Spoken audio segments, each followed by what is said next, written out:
आम दुष्कृतिनो मूढ़ाः, और जो मूढ़ हैं, अज्ञानी हैं, नमाम दुष्कृतिनो मूढ़ाः प्रपद्यन्ते नराधमाः, जो नराधम है, वो नर नहीं है, नराधम है, जो भगवान की भक्ति में नहीं लगते, जिन्हें भगवान की कथा प्यारी नहीं। तो निश्चित रूप से भगवान की महती कृपा है कि हम सभी लोग ऐसे पावन अवसर पर भगवान की मंगलमयी कथा का श्रवण लाभ प्राप्त कर रहे हैं। रामायण की कथा का एक एक अक्षर, रामायण का एक एक शब्द हमारे महान से महान पाप को नष्ट करने वाला है। कल की कथा में आप सभी लोगों ने श्रवण किया, भगवान श्री राम के जन्म महोत्सव का वर्णन। चार चार रूपों में भगवान श्री अवध में प्रकट हुए। महर्षि वाल्मीकि कहते हैं कि कृत्वात्मानं चतुर्विधम पितरम रोचयामास तदा दशरथम नृपम। श्री दशरथ जी को पिता के रूप में वर्ण करके भगवान चार चार रूपों में अयोध्या में प्रकट हुए। श्री राम, लक्ष्मण, भरत, शत्रुघ्न के एक साथ भगवान के चार अवतार मानो हुए। कृत्वात्मानं चतुर्विधम। पुनर्वसु नक्षत्र में मंगलवार के दिन नवमी तिथि को भगवान का प्राकट्य हुआ। पुनर्वसु नक्षत्र में भगवान का प्राकट्य इसलिए हुआ कि पुनर्वसु का मतलब है पुनः बसाने वाला। जो पुनः बसा दे उसको कहते हैं पुनर्वसु। पुनः वासेत, जो पुनः बसा दे उसको कहते हैं पुनर्वसु।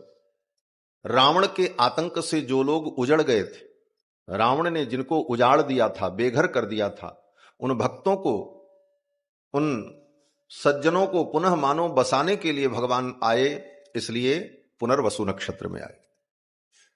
मंगलवार दिन सारे विश्व का मंगल करने के लिए भगवान मंगलवार को प्रकट हुए। और भगवान कौन है? बोले भगवान मंगल के भी मंगल। श्री वेदव्यास जी महाराज कहते हैं कि पवित्राणाम पवित्रम यो मंगलानाम च मंगलम, दैवतम देवतानाम च भूतानाम यो व्ययः पिता। पवित्राणाम पवित्रम यो मंगलानाम च मंगलम, जो पवित्र के भी पवित्र हैं और मंगल के भी मंगल। मंगल में भी जो मंगलत्व है वो भगवान के कारण। ऐसे परम मंगलमय परमात्मा मंगलवार को प्रकट हो गए। इसी श्लोक का भाव मानो गोस्वामी जी ने लिखा, मंगल भवन अमंगल हारी द्रबहु सुदशरथ अजिर विहारी। नौमी तिथि को भगवान प्रकट हुए। नौमी ऐसे तो संख्या की दृष्टि से पूर्ण संख्या है, लेकिन ज्योतिष शास्त्र के अनुसार तो नौमी तिथि रिक्ता है। ऐसे तो पूर्ण है, अंकों में 9 अंक परिपूर्ण अंक होता है। 9 कभी घटता नहीं और 9 से बड़ा कोई अंक नहीं होता। अंतिम अंक 9 है और 9 कभी घटता नहीं, कभी बढ़ता नहीं। 9 का 2 गुना कर दो तो 9 दूना 18, और 8 और 1 को जोड़ दो फिर 9 हो जाए। 3 गुना कर दो 27, 2 और 7 को जोड़ दो फिर 9 हो जाए। वो न घटेगा न बढ़ेगा, करते जाइए जितना भी गुणा गणित कर लो। उसी प्रकार भगवान निर्विकार है, वो कभी घटते नहीं कभी बढ़ते नहीं, सदा परिपूर्ण एक रस है। इसलिए भगवान नवमी तिथि को प्रकट हुए। नवमी नवल सुनवगुण पूर्ण। नवमी तिथि नवल सुनवगुण पूर्ण, परिपूर्ण तिथि नवमी तिथि को। संत जन कहते हैं नवमी तिथि तो रिक्ता है।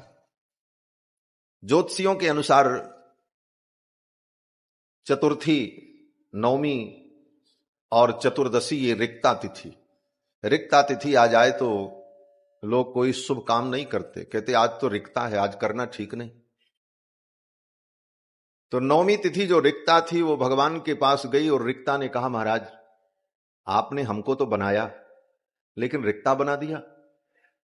जैसे ही मेरा समय आता है, पंडित लोग, ज्योतिषी लोग कहते हैं आज तो रिक्ता है, सब काम बंद। इस कारण से मैं बड़ी दुखी हूं, मैं तो रिक्ता हूं। तो भगवान ने कहा चिंता मत करो, मैं रिक्ता में ही आऊंगा और तुमको पूर्णा बना दूंगा। भगवान नौमी तिथि को आए, रिक्ता तिथि में आए। रिक्ता में क्यों आए? संत जन कहते हैं भगवान आए तो उनके लिए कोई जगह तो होनी चाहिए। जिसके अंदर पहले से ही कचरा भरा है वहां ठाकुर कहां आएंगे? पहले रिक्त करो, हृदय रिक्त होगा, खाली होगा, संसार निकलेगा, तब ठाकुर आएंगे। इसलिए भगवान रिक्ता तिथि में आए। और वसंत ऋतु में भगवान का प्रादुर्भाव होता। ये वसंत ऋतु क्या कहती है? संत जन कहते हैं कि ऋतु बसंत बस अंत राम सो। ये बसंत ऋतु मानो कहती बस अंत। क्यों? बोले अब जो ठाकुर प्रकट हो रहे हैं ये कौन है? बोले अंतिम ठाकुर हैं, इनसे बड़ा कोई नहीं। बस अंत रामान नास्ति परायणम परतरम, राम से परे कोई तत्व नहीं।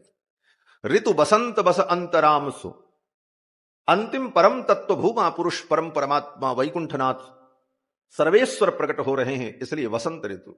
और ये वसंत ऋतु तो भगवान का ही स्वरूप है। अपनी विभूति का वर्णन करते हुए भगवान श्री कृष्ण गीता में कहते हैं कि ऋतूनाम कुसुमाकर, ऋतुओं में मैं कुसुमाकर हूं। ये वसंत ऋतु भगवान का ही स्वरूप है। ऐसे वसंत ऋतु में 9वीं तिथि को मंगलवार के दिन पुनर्वसु नक्षत्र, मधुमास, 9वीं तिथि मधुमास पुनीता। मधुमास, मधु माने मीठा, अत्यंत मीठा मास, बहुत मधुर मास है हमारा। ऐसे मधुमास में भगवान प्रकट हुए।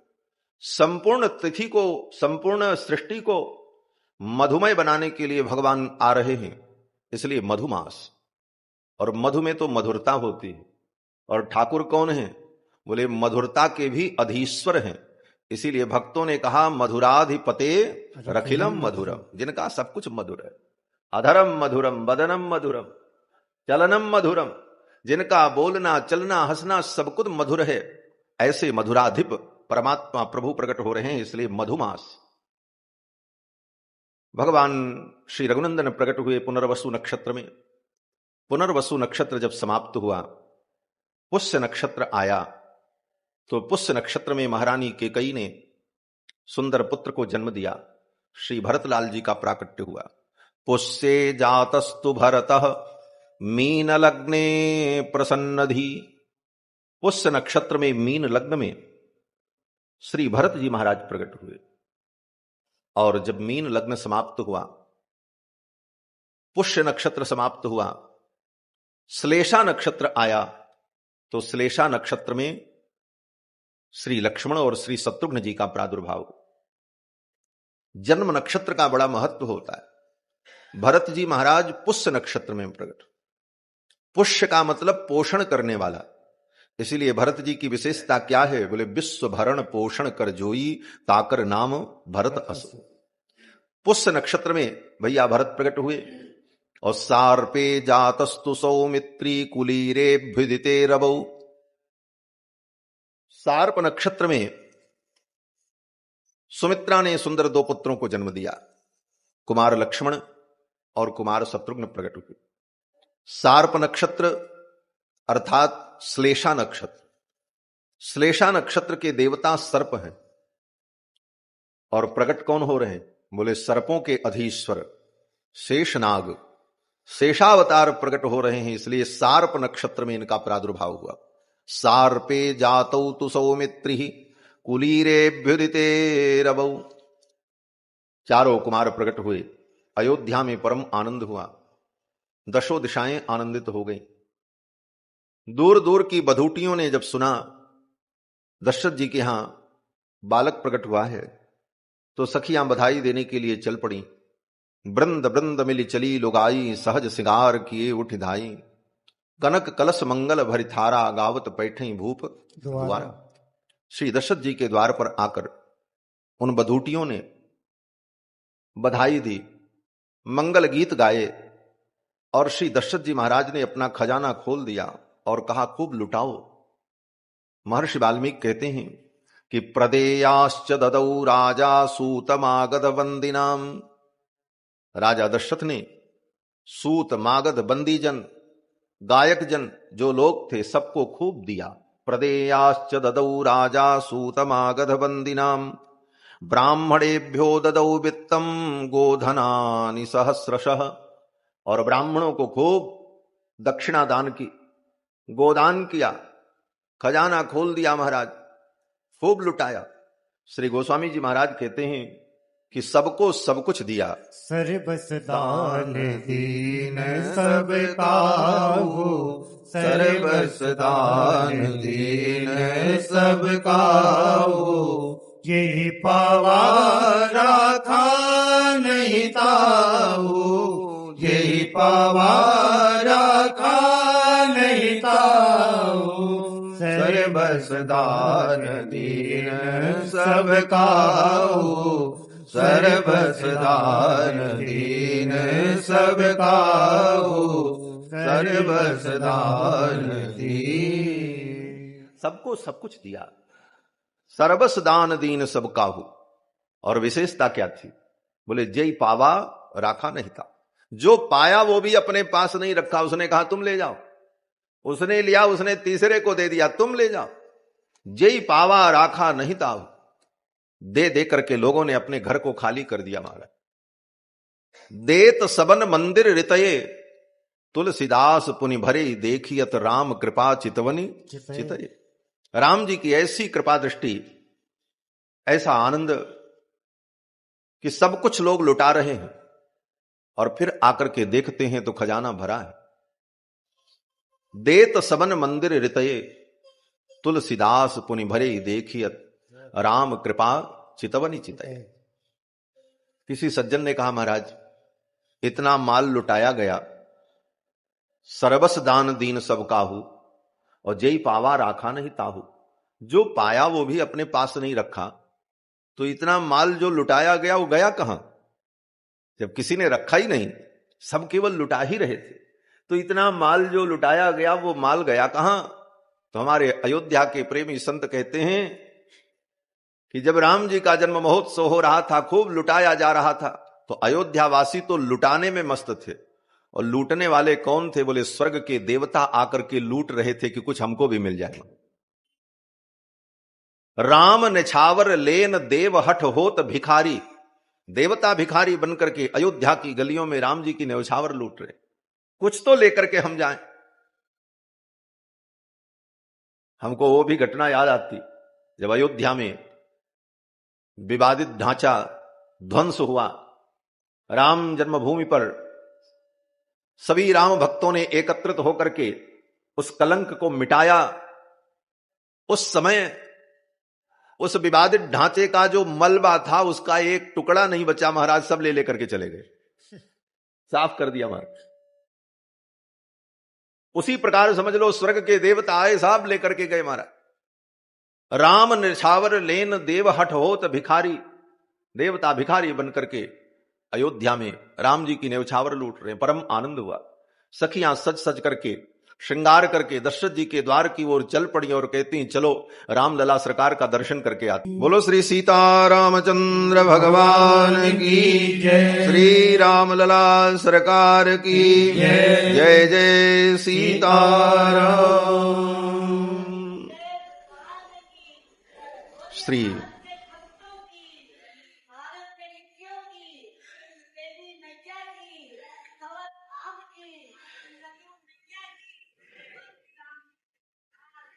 जय। श्री दशरथ जी महाराज के द्वार पर परम आनंद हुआ और ये आनंद, इस आनंद को देखकर सूर्य भगवान रुक गए। हमारे कुल में भगवान प्रकट हुए, यह सोचकर सूर्य भगवान महोत्सव देखने में इतने आनंदित हुए कि उनका रथ रुक गया, आगे नहीं बढ़े। और 1 महीने तक सूर्य भगवान रुके रहे। 1 महीने के बराबर 1 दिन हो गया। मास दिवस कर दिवस भा मर्म न जाना कोई, रथ समेत रवि था क्यों निशा कवन विधि। ऐसा महान आनंद अयोध्या में हुआ। भगवान शंकर कहते हैं वह सुख संपत्ति समय समाजा, कही न सकत सारद अहिराजा। हम आप उसका क्या वर्णन करें। शेष शारदा, भगवान शेष और भगवती सरस्वती भी उस आनंद का वर्णन नहीं कर सकते। उस आनंद का जिसने अनुभव किया वही जान सकता है। ऐसा परम आनंद हुआ। धीरे धीरे समय बीता। चारों कुमार 10 दिन के हो गए। 10 दिन बीत गए। शास्त्र कहता है 10 दिन के बाद बालक का नामकरण संस्कार होना चाहिए। 10वें हनि नाम कुरियात। 10 दिन बीतने के बाद नामकरण संस्कार किया जाता है। 10 दिन बीत गया, 11वां दिन बीत गया, तो 12वें दिन सुंदर मुहूर्त में गुरुदेव वशिष्ठ ने चारों कुमारों का नामकरण संस्कार किया। महर्षि वाल्मीकि कहते हैं कि अतीत्यैकादशाहं तु नाम कर्म तथा करोत् वसिष्ठ परम प्रीतो नामानि कुरुते तदा। 10 दिन बीतने के बाद, 11 दिन बीतने के बाद 12वें दिन गुरुदेव वशिष्ठ ने प्रीतिपूर्वक, प्रसन्नता पूर्वक चारों कुमारों का नामकरण किया। देवताओं का पूजन संपन्न हुआ। श्री कौशल्या कुमार को दशरथ जी महाराज गोद में लेकर के बैठे। केकई कुमार को महारानी कौशल्या गोद में लेकर के बैठे। सुमित्रा जी के ज्येष्ठ पुत्र को महारानी केकई गोद में लेकर के बैठे और छोटे कुमार को सुमित्रा जी लेकर के बैठे। गुरुदेव वशिष्ठ बैठे हैं, नामकरण करने जा रहे हैं। कौशल्या कुमार को गोद में लिया और ज्यों ही कौशल्या कुमार को गोद में लिया, भगवान का स्पर्श प्राप्त करते ही महर्षि वशिष्ठ को प्रेम की समाधि लग गई। आंखें बंद हो गई, ध्यानस्थ हो गए और आनंद में डूबकर ब्रह्मा जी की उन बातों का स्मरण करने लगे। कौन सी बातें? बोले ब्रह्मा जी ने कहा था कि इक्ष्वाकु के कुल पुरोहित बनकर के जाओ, तो वशिष्ठ जी ने मना कर दिया था कि हम पुरोहित बनकर के नहीं जाएंगे। पौरोहित्य कर्म करना बहुत अच्छा काम नहीं है, हम ये कर्म नहीं करेंगे। तो ब्रह्मा जी ने कहा स्वीकार कर लो, बहुत लाभ मिलेगा। बोले क्या लाभ मिलेगा? तो ब्रह्मा जी ने कहा था इसी कुल में आगे चल करके भगवान प्रकट होंगे, परब्रह्म परमात्मा सच्चिदानंद बालक बनकर के प्रकट होंगे। उनका नामकरण संस्कार तुम करोगे, वो बड़े होंगे, उनका यज्ञोपवीत संस्कार तुम्हारे द्वारा होगा। तुम्हारे गुरुकुल में पढ़ने जाएंगे, उनकी उंगलियों को पकड़ करके तुम लिखना सिखाओगे, वो तुम्हारी गोद में खेलेंगे, बाल लीला करेंगे। वशिष्ठ जी महाराज ने कहा भगवान मुझे इतने सुलभ हो जाएंगे, मैं इतने नजदीक से भगवान का अनुभव कर पाऊंगा? ब्रह्मा जी ने कहा हां। तो वशिष्ठ जी ने कहा तब मुझे स्वीकार है। इसी शर्त पर श्री वशिष्ठ जी महाराज रघुकुल के इस वंश के पुरोहित बनकर के आए, सूर्य वंश के, और आज उनकी ये कामना पूर्ण हुई। भगवान को जब गोद में लिया तो ब्रह्मा जी की वो सब बातें याद आ गई। इसी लालसा में श्री वशिष्ठ जी महाराज ने आज तक इक्ष्वाकु से लेकर के दशरथ जी के काल तक जितने राजा हुए, उन राजाओं का नामकरण, यज्ञोपवीत, विवाह, श्राद्ध, पिंडदान, सारे कर्म कराते रहे। पौरोहित्य कर्म करते हुए, समस्त संस्कारों का संपादन करते हुए गुरुदेव वशिष्ठ इस आशा में थे कि एक दिन मुझे भगवान मिलेंगे।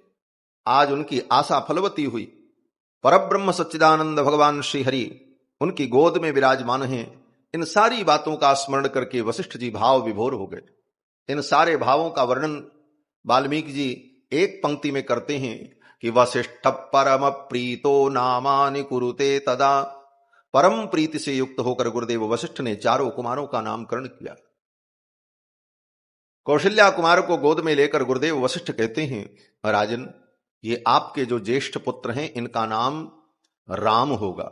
ज्येष्ठम रामम महात्मानम, ये आपके जो ज्येष्ठ पुत्र हैं, महान आत्मा हैं, इनका नाम राम होगा। ज्येष्ठम रामम महात्मानम।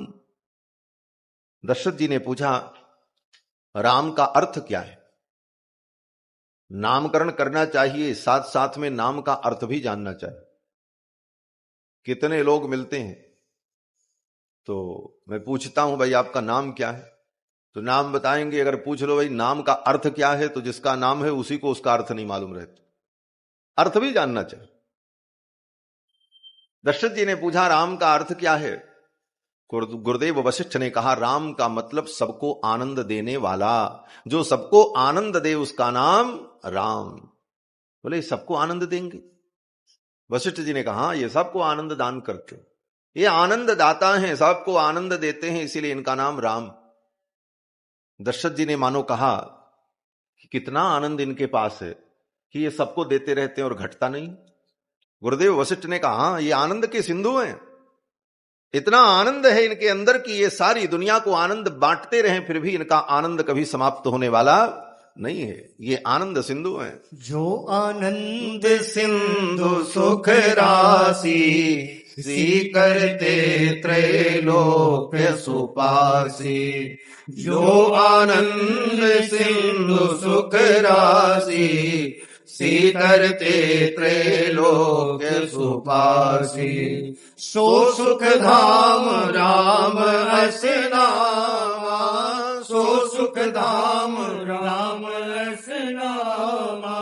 अखिल लोकदायक विश्रामा, अखिल लोकदायक विश्रामा। जो आनंद सिंधु सुख राशि, सी करते त्रैलोक सुपासी। सी करते त्रैलोक सुपासी, सी करते त्रैलोक सुपासी। श्री गुरुदेव भगवान ने कहा इनका नाम राम होगा। ये आनंद सिंधु हैं और अपने आनंद सिंधु के एक बिंदु से अनंत अनंत सृष्टि को ये आनंदित कर देते हैं। ऐसे अनंत आनंद के आकर आनंदमय परमात्मा, इनका नाम राम होगा। ज्येष्ठम रामम महात्मानम। और फिर केकई कुमार को गोद में लिया और गुरुदेव वशिष्ठ ने कहा राजन इनका नाम भरत होगा। ज्येष्ठम रामम महात्मानम भरतम कैकई सुतम। ये कैकई के जो पुत्र हैं इनका नाम भरत होगा। चक्रवर्ती जी ने पूछा भरत का अर्थ क्या है, भरत माने क्या? तो गुरुदेव ने कहा भरत का मतलब भरने वाला। भरतीति भरतः, जो भर दे उसका नाम भरत। क्या भर दे? आपकी तिजोरी भर दे? कहते नहीं, प्रेमियों के हृदय को, भक्तों के हृदय को राम भक्ति से जो भर देंगे उनका नाम भरत। जिनकी लीला को, जिनके चरित्र को पढ़कर, जिनके चरित्र को सुनकर भक्तों का हृदय राम प्रेम से भर जाए उनका नाम भरत। भरत चरित कर नेम तुलसी जे सादर सुनहि सी। राम पद प्रेम अवश्य होवे। गारंटी है, अन्यत्र तो गारंटी नहीं है, लेकिन यहां तो गारंटी अवश्य हो ही भवरस बिरत। जो लोगों के हृदय को राम प्रेम से भर देंगे उनका नाम भरत। यही भरत जी का पोषण है। विश्व भरण पोषण कर जोई, ताकर नाम भरत अस। जो विश्व का भरण पोषण करेंगे। वे कैसा भरण पोषण? बोले रोटी कपड़ा मकान देना, यही तो भरण पोषण है। और बड़े बड़े राजा अपनी प्रजा का पोषण करते हैं, पालन करते हैं, तो क्या देते हैं? बोले भोजन वस्त्र और घर, रोटी कपड़ा मकान। बोले ये काम तो अनेक राजाओं ने किया, फिर भरत जी में और उनमें अंतर क्या रहा? बोले तो विश्व भरण का अर्थ क्या है? बोले विश्व भरण पोषण का अर्थ है कि संपूर्ण विश्व के प्राणियों के हृदय को राम प्रेम से भर करके जो पुष्ट कर देते हैं, इसलिए उनका नाम भरत। विश्व भरण पोषण कर जोई, ताकर नाम भरत असु। वो भरत क्यों? बोले सभी राजाओं ने प्रजा का पोषण तो किया, लेकिन प्रजा के शरीर का पोषण किया। रोटी कपड़ा मकान की जरूरत शरीर को है, आत्मा को नहीं। आत्मा की जरूरत क्या है? बोले आत्मा का पोषण तो भगवत रस से होता है। भगवत प्रेम का रस आत्मा को मिले तब आत्मा बलवती होती। जैसे शरीर का पोषण न हो तो शरीर कमजोर हो जाता है, उसी तरह आत्मा का पोषण न हो तो आत्मा भी कमजोर हो जाती। और आत्मा कमजोर हो गई तो परमात्मा के चरणों तक वो पहुंच नहीं पाती। इसीलिए कहा कि नायम आत्मा बलहीने न लभ्य। नायम आत्मा बलहीने न लभ्य।